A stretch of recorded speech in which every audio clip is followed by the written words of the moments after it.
my joy. All that I owe to thee I've given. Now I sing in thy love I am free.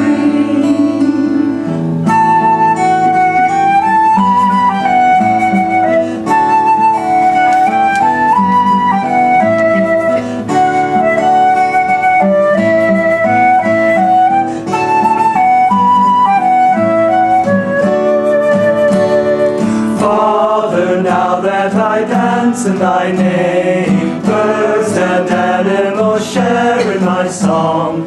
All of my sorrows, all my merriment, join in music to set hearts aflame.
From Rays of the One Light, this week, truth invites, never commands.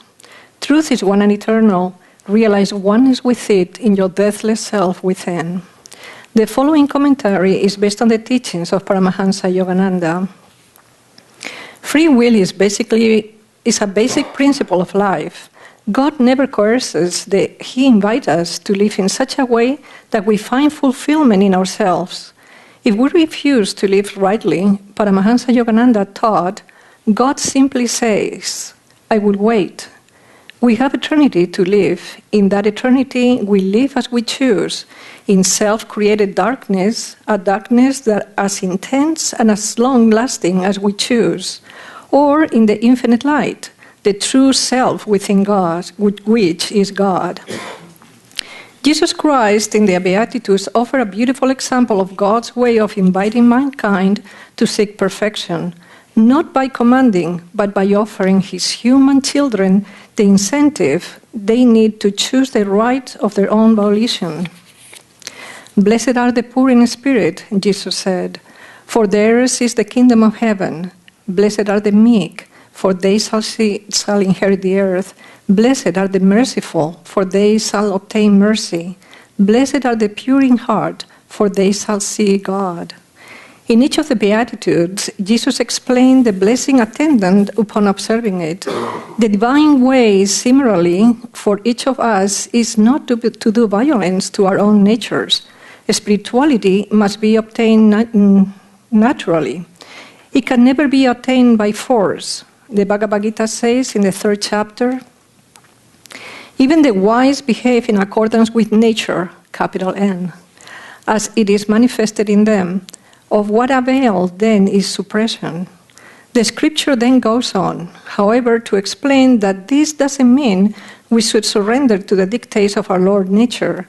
Rather, it emphasizes our need to aspire to the heights, but each of us in accordance with his own nature and not in imitation of anyone else's. Offering ourselves up to purification by divine grace. Desire, whatever form it takes, so the Bhagavad Gita explains, should be resisted, even if only mentally. Attachment and repulsion to sense objects, both of these are universally rooted. No one should accept their influence, for verily they are man's enemies. Thus, through Holy Scripture, God has spoken to mankind. Om, Om, Om.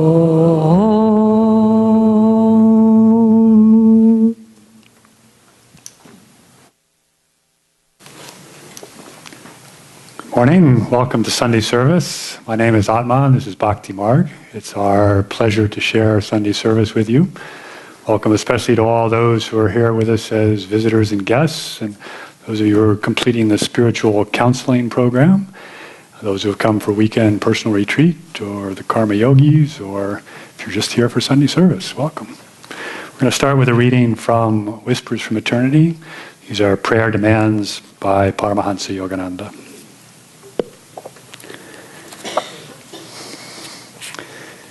Cure spiritual deafness and make me listen to the chorus of noble qualities. Can the blind man appreciate the light? Can the deaf man appreciate song?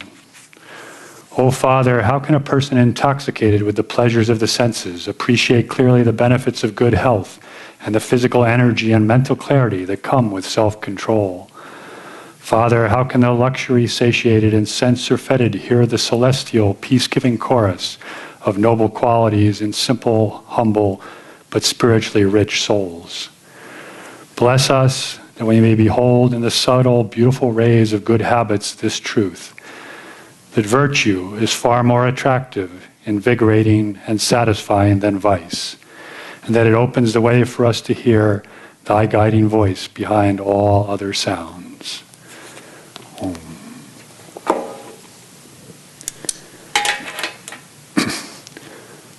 Every week we start the readings raised with one light. Truth is one and eternal.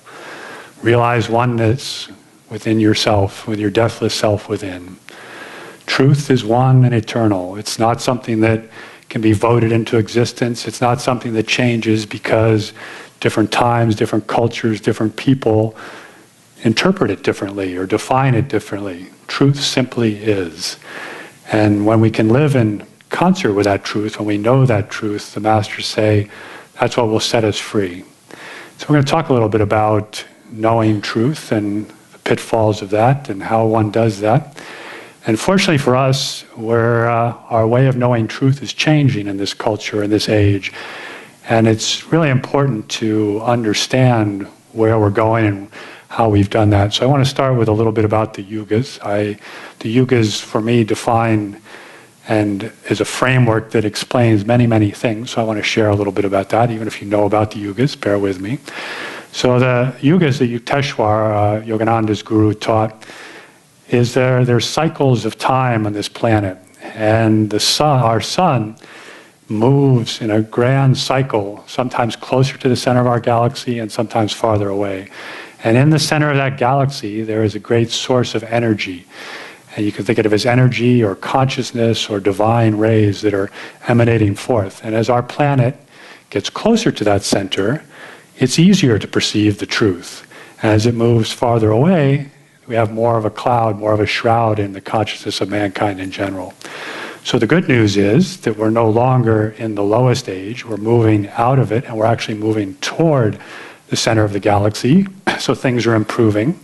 Our ability to know truth is improving, and we're making progress. The bad news is that we're still just out of Kali Yuga, and there is a higher age that's called Satya Yuga. Satya means truth, where there is no veil between us and truth, and you can perceive that easily. But unfortunately, Satya Yuga is still about 6,000 years away from now. So we're probably not going to make it in this lifetime, although we can look forward to it in the future getting there.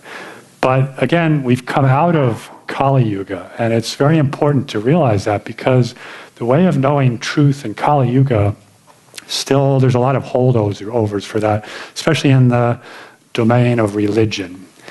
And in the Kali Yuga times, we've just moved into Dwapara proper about 1900, so we're not very far into this. It's a 2,400 year cycle.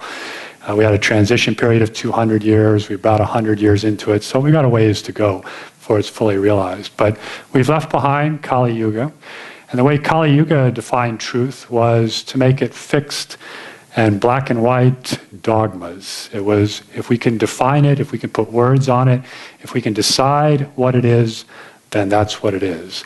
And you'd find this in all the churches. They'd spend a great deal of time deciding what it is that all the masses should believe. And once they decided what that was, and sometimes it changed, but they never emphasized that. But once they decided what that was, they would tell the masses what it was and how to believe. And people would be in their fixed little roles. And if you did this, and if you believed this, you would go to heaven. If you did this and believed this, you would suffer eternal damnation. There wasn't a lot of room for individual interpretation. It was, this is it, and if you don't like it, tough. There's nothing about you interacting with this, you thinking about this. Just truth simply was. And that colored all of the institutions of Kali Yuga, especially, as I said, the religious ones. And even though we're in Dwapara Yuga, religious institutions, because they are the ones that are protecting truth or defining truth, tend to be the ones that are the slowest to change. And as you look at the religious institutions that have moved into this age, they have been very slow to change. My own journey, I remember growing up in the Protestant Presbyterian Church, and we would recite every now and then, I think it was the Nicene Creed, and forgive me if I've got this wrong, it wasn't something that was real important in my life, I left behind, but we would sit there as a congregation and say, I believe in God the Father, the eternal creator of the universe, and his only given Son, Jesus Christ.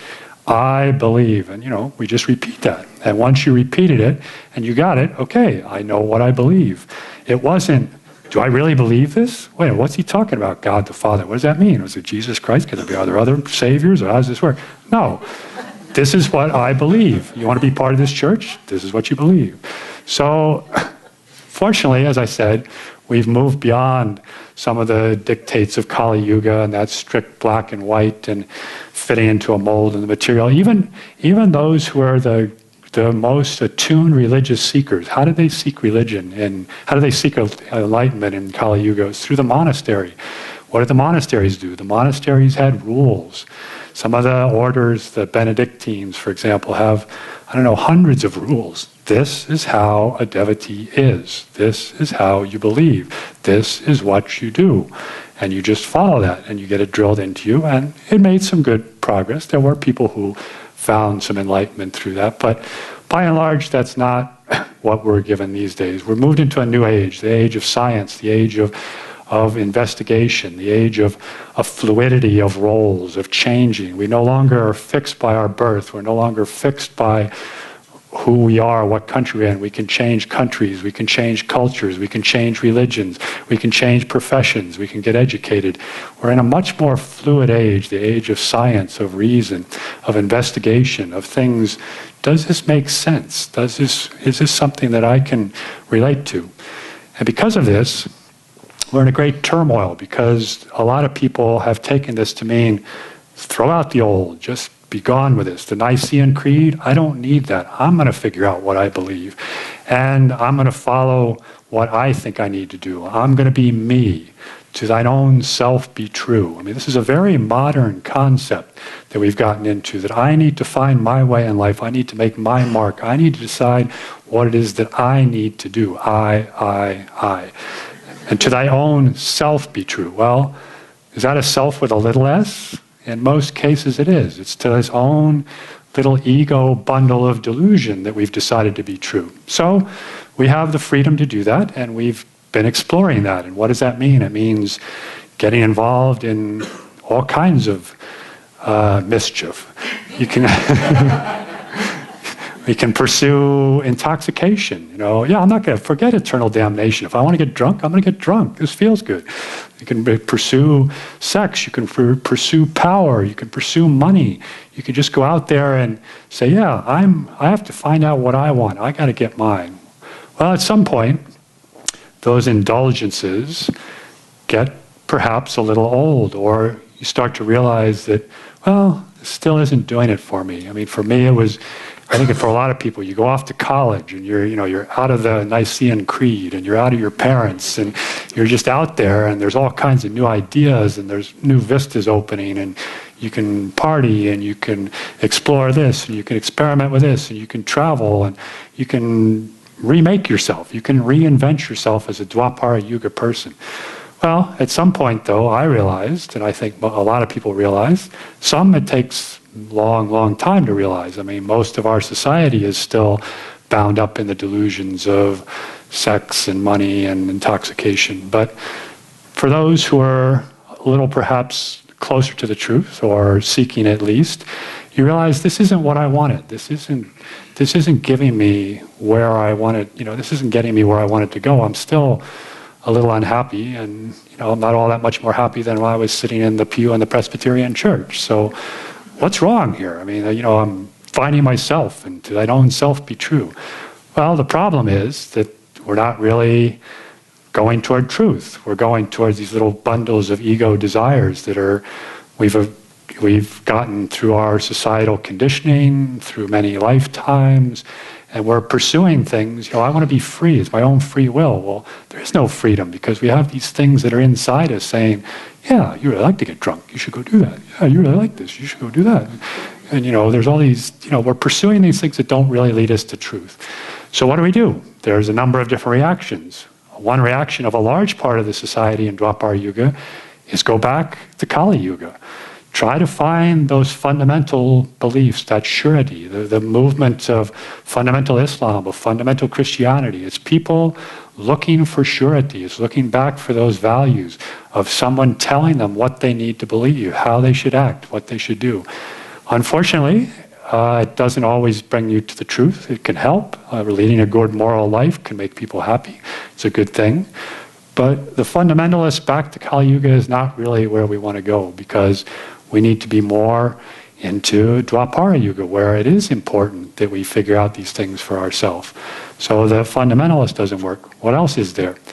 There's a self-help movement. There's getting in there and doing the work, finding out what it is. What are these compulsions that drive me? What are these pieces of my ego that lead me to happiness or not to happiness? And people get into therapy, people get into all kinds of self-help things, and these are all good. But it's still not maybe the answer towards truth, because you're still inside your own little vortex of your ego, and it doesn't really get you out of there. It doesn't really move you beyond. So then you take another step, and this was the step that I took. You start looking at, well, maybe there is wisdom in this world. Maybe there is a wisdom traditions that have something to say to us, and you start looking at some of those teachings, be it a deeper Christianity or some of the Eastern teachings or whatever they are. The yamas and niyamas. There are moral tenets, the ways to live. And if I start living those ways, maybe it's not just the church telling me I should live those ways. Maybe that'll really make me happier. Maybe some of the 10 Commandments are there because they're more in tune with truth. And if I start living that way, maybe that'll help me. And so we start searching, and we start looking at ways that, can this get me towards truth? And we realize that in some ways that all these things are just living. It's not really enough, because the world, as much as I want it to change, doesn't seem to be changing. All these things outside of me that are annoying to me and causing trouble with my happiness, I'm not really changing those. They're not really getting out of the way. And all these things that I'm looking for are, I'm not really getting there either. And I'm just sort of spinning around in my own desires and my own vortices. And so we come to say, maybe I need some help. And that's when we look outside for a teacher, or for a spiritual path, or an organization, or a guru, or a way of going beyond. We look for a higher power. It's not just enough to be inside our own little vortices of things. And so at that point, this is a critical moment in our search for truth. We decide, there are some things maybe that need to be changed here. There's some things inside that are perhaps holding me, that are creating this veil from the truth. It's not really just all outside. There's something inside. And so what's our first reaction? We say, okay, I'm going to be a yogi, and this is how a yogi is. A yogi eats this diet, doesn't do this, doesn't run after drink and intoxicants, doesn't indulge in the sense pleasures. That's what I'm going to do. And so what we start doing is we start suppressing all this tendency of who we are. There's a consciousness there that was there, the month before we found the spiritual path. It's still there. But we found the spiritual path and we know how we're supposed to be now. And so we start suppressing those things. But this is a fundamental error because what we're really doing is mixing up the direction of causation here. What we see is that because I have all these tendencies, all these desires, all these attachments, all these ways of doing things, that's what's making me not spiritual. That's what's keeping me from the truth. Or in fact, it's the other way around. You have this consciousness, you have these things inside you, and that's what's manifesting as these outside desires. So to suppress them, it's like an allopathic medicine where you're just treating the symptom, and you're not trying to get at what's really happening inside. So you have a skin irritation, or a boil coming out of your skin, and you put some sort of a cream on it to make it go away. But you never addressed it, what it was inside there that was causing that putrefaction to come up through the skin. It's the same way with suppression. That's why in the reading it says, suppression doesn't work. You have to be true to your own nature. True to your own nature doesn't mean indulging it, it means looking at it. It means realizing what it is there that I really have to work on, that I really have to look at, that I really need some help with. So what are our other common reactions to wanting to get rid of these symptoms? Another one is worry. That's a big one. Suddenly we go, oh my God, I'm not really spiritual. I have all these problems. I mean, look at this is coming out. And I'm never going to make it as a devotee. How can I possibly do this? Oh my God, this is horrendous. And you kind of beat yourself up and you worry about it and you wonder why you're not making spiritual progress. And it's not that helpful in finding truth. What's another common reaction? Denial. I am a yogi, therefore I don't get angry. No, I'm not angry. Just because your stuff is getting in the way of me, of providing my happiness, I am not angry.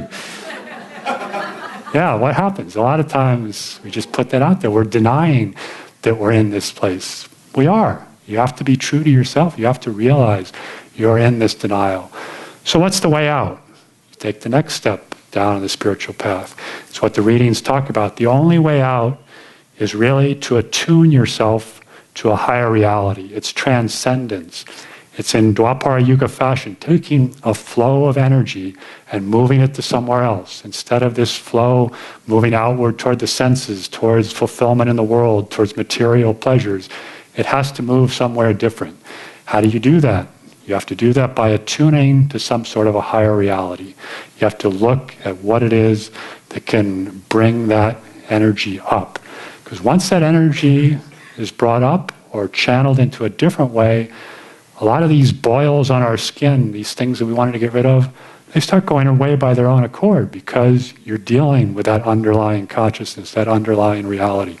You're not going to do it by suppression, as the reading says. You have to be real. You have to be self-honest. But it doesn't mean accept that. It doesn't mean indulge it. It means transcend it and move it.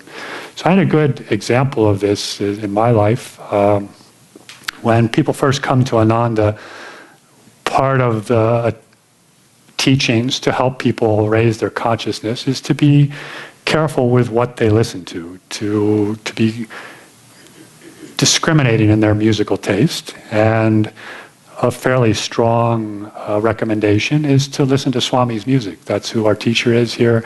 That music has a certain vibration to it, a certain upliftment, and it's important to listen to that and to attune to that. So when I first got here, like many, many other people here, this was a hard one because for a long time I had had my tunes with me, and they had, carried me around the world, and I had put them on through hard times and good times and travels, and they were kind of a basic. I'm in the car, I'm listening to this music, and I had my little boxes. In those days, it was little boxes of cassette tapes, and I had my tunes with me, and this was a difficult one because I liked this music, and it was good for I felt like I was making me happy, but because I was disillusioned enough and I knew that I needed to change, I said, okay, well, let me try this. And so I stopped, by and large, listening to this different music and really tuned into Swami's music and really started doing that. Well, was it like I was suppressing it? I don't know. To start with, maybe there was a little bit of that, but eventually, as I changed through Kriya Yoga, the practice of meditation, through being here, occasionally I'd put some of that music on, and it had some nice memories for me. It would bring me back to a certain moment or something. But then after a few minutes, I go, wow, don't really want to listen to this. And it was something that had just fallen away, that it, by and large had just left me. And the things I wanted to listen to were things that were more in tune with where my consciousness was going. So it wasn't something I had to push away, it's something that fell away. And as we redirect that energy, that can happen a lot in our lives. That suppression can move to transcendence, and that transcendence, once your energy's at a different level, the things that you're holding back at this lower level just fall away. Some of those grosser desires, indulgences just fell away. So what also can help in this move towards attuning to a higher consciousness is really tuning into a guru, tuning into a true spiritual path, a true teaching. And so in my journey, I went looking for a spiritual path, and I visited lots of different ashrams and churches and satsangs and read a lot of things. But you have to be careful in this one too, because it's this fine balance between suppression or, fake it till you make it, or is it really real coming from within? And as I visited these ashrams, I admit I wasn't the most advanced soul and attuned, and perhaps it was just my need to change in perception. But oftentimes what I perceive in these places was that it wasn't real. There was a falseness to it. There was sort of a putting on of the air of a spiritual person. And because I've sort of moved through that, I had rejected that. I didn't really want to do that. And it was all wonderful. There were beautiful teachings, and they're probably beautiful people. Again, it may have been just my interpretation. But it was, there was something didn't quite resonate. And then during this journey, we made it to Ananda. And one of the things that really appealed to me about Ananda was that I didn't feel that. I didn't feel like there was this putting on of the devotee and, the holier than thou, and yes, please come. This. People were real here, and you could sense that. There was this, we're doing ceremonies, and there's a certain bhav to that. There's a certain way of being, but you move outside of that, and the people were still bubbling with joy. They were still happy. They were still friendly. They were still humorous. And I have to tell a story. One of the things that sort of sealed my desire to move to Ananda was I went to a community meeting. I was here as a karma yogi, and we got invited to come to a community meeting in this room. And the community's going, I want to see, what's all this about? Are these people real? Let's take off the rose-colored glasses. What's going on here? So they went through a number of things about community business, and Vidura was up here leading the meeting, and there were various people. And all of a sudden, the meeting stops, and this music comes on, the loudspeaker of Hail to the Chief. And in through the back door walks Rick Morehouse in this uniform, a complete military uniform, except that it had like faucets and valves and things hanging off the uniform. And he, to the music of Hail to the Chief, he strides up to the podium and he pulls out this chart and he just says, see, and he has this picture of clouds and rain and says, see this up here? That's cloud. That's God's water. When the water gets down here, that's my water. I am the supreme commander. And all this was, he was just taking over the role of running our water department. And to me, that just said, this is it. These people, I want to be part of this. It wasn't, Yogananda and all that came later. So, Rick, you may have never known what you had done. But the other thing that really appealed to me about Ananda was just the way that people were worked with here. And it was really from Master's vibration that Swami brought that down to Ananda. And Master, when he worked with people, he wasn't telling you what truth was. He wasn't setting out rules. He wasn't coercing people saying, you need to be this way, you need to follow this. He was really trying to work from within. He was trying to get people to change that consciousness, to attune to something higher, his consciousness. Durga Mata was one of his chief disciples, and she was, you'd think, oh, here's this nice nun, and we'll have her reading books and working in the office. Oh, he had her doing all kinds of things, like including revamping his camping car, basically making a camping trailer, and he sent her down to this garage. This is the 1930s. And he sent this woman, single woman, down to this garage and said, yeah, I want you to take apart this camping car, put it back together, I want you to do this. And she's going, Master, I don't know anything about mechanics. He said, it doesn't matter. Just tune in. I will work through you. And he worked that way with all his disciples. Was he not capable of organizing? No, he could organize. He just said, a work of this scope, what it's going to really need is people who understand, and who people understand how to solve things themselves and tune into a higher consciousness. And even when there were a couple matters of life and death. And in the reading it says that God doesn't coerce, and his representatives, the gurus, they don't coerce. And Master, he didn't coerce. There was this one story that Swami tells of a young man who came to Mount Washington and who was having amazing spiritual experiences, that he was just, feeling the bliss and, expanding consciousness and visions, and everyone else was sort of, whoa, what's going on? And what was interesting was that they didn't feel his sense of attunement. They didn't really feel he was there. He was still a little bit eclectic, still moving around and still being drawn toward lots of different things, including worldly things. And that Master said to this man, he said, he was getting restless and he was thinking of leaving the spiritual path. And Master said to him, if you leave the spiritual path now, it's going to take you 200 incarnations to get back to where you are right now. This is pretty high stakes right here. And Master could see that. But did he try in some way, lock the guy in his room till this delusion passed? He said, no, it's his karma to deal with. He has to make this decision. He's the one that has to understand, do I want this or not? He has to want to work with where he truly is, his own true nature. And that person ended up leaving the spiritual path. And he came back some years later, and Master said, we just both wept tears of grief for this person. He wept, and the man who had left wept. And he said, if you try really hard now and you come back, you might be able to shorten that period of delusion to 7 incarnations. But alas, the man didn't. And as far as Swami knew, he sort of went back to the world and he said, no, I've been defeated. I couldn't do this. And, he swept away. But the guru, who knew the truth, didn't impose on him at that point. It was needed to come from inside. That's the way the Swamis worked with all of us over the years here too.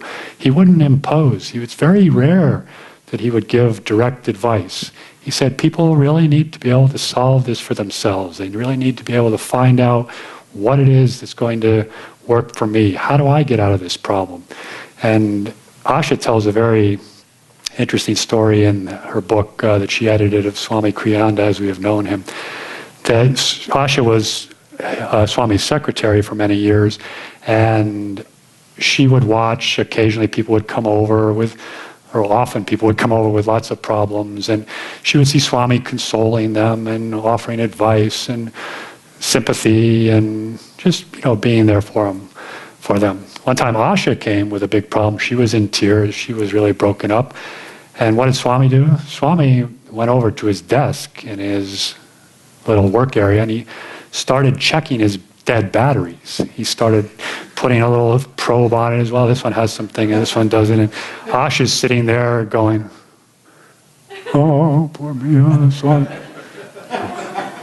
And finally she just said, I guess I'm late, I'll leave now. And Swami just said, oh, goodbye. That's all he said. And at that point she realized, I need to do this myself. And she was able that evening to break through something that was really been holding her back, with the grace of Swami, the grace of the masters, but she was able to move through that. And Swami later said, Asha passed a very difficult test this week. And she later said to Swami, why didn't you tell me? He said, I couldn't tell you. This is something that you had to work out for yourself. You had to work out it through your own attunement. So over and over he's done that. And Swami, when asked, what is it that made Ananda successful? He said, it's because individuals here are allowed to be themselves.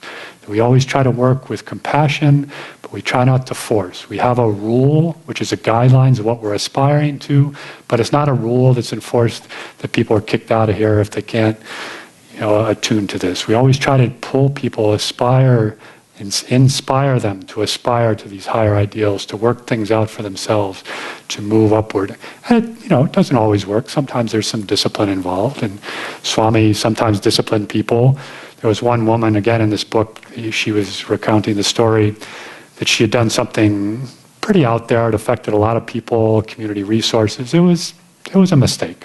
And so she was talking to Swami about it, and Swami was very rationally going over all the things that had been done wrong and scolding her and really going through this. In the middle of the conversation, he said, you know, you still have my love. And the woman who was being scolded said, yes, I know. And they went back to the scolding. And over in that book, that's what comes out about Swami's brilliance in creating this community. It was just the ability to surround everyone in that sense of divine love. And I think that's the lesson that we want to take for this. How do we work with ourselves? How do we work with other people? How do we get out of these things that we need to suppress? How do we relate to truth?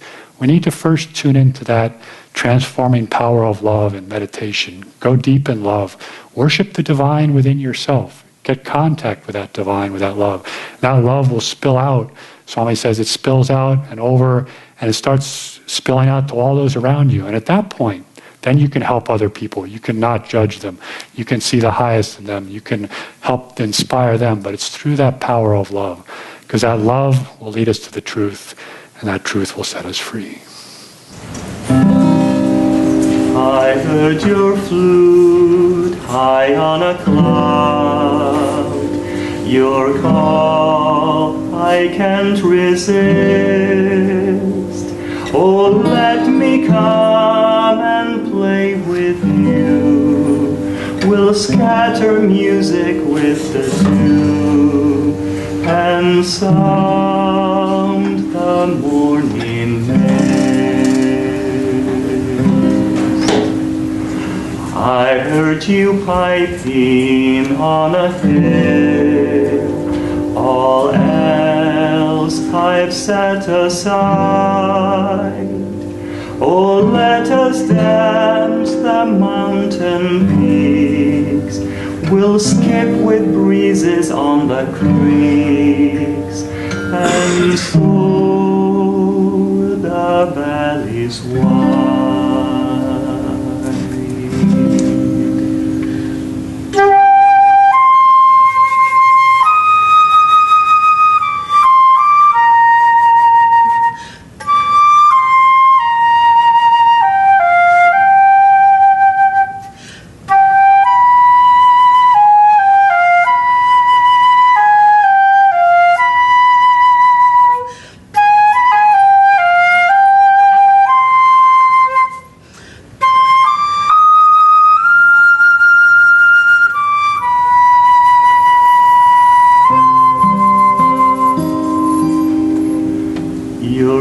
Has called me to the fields.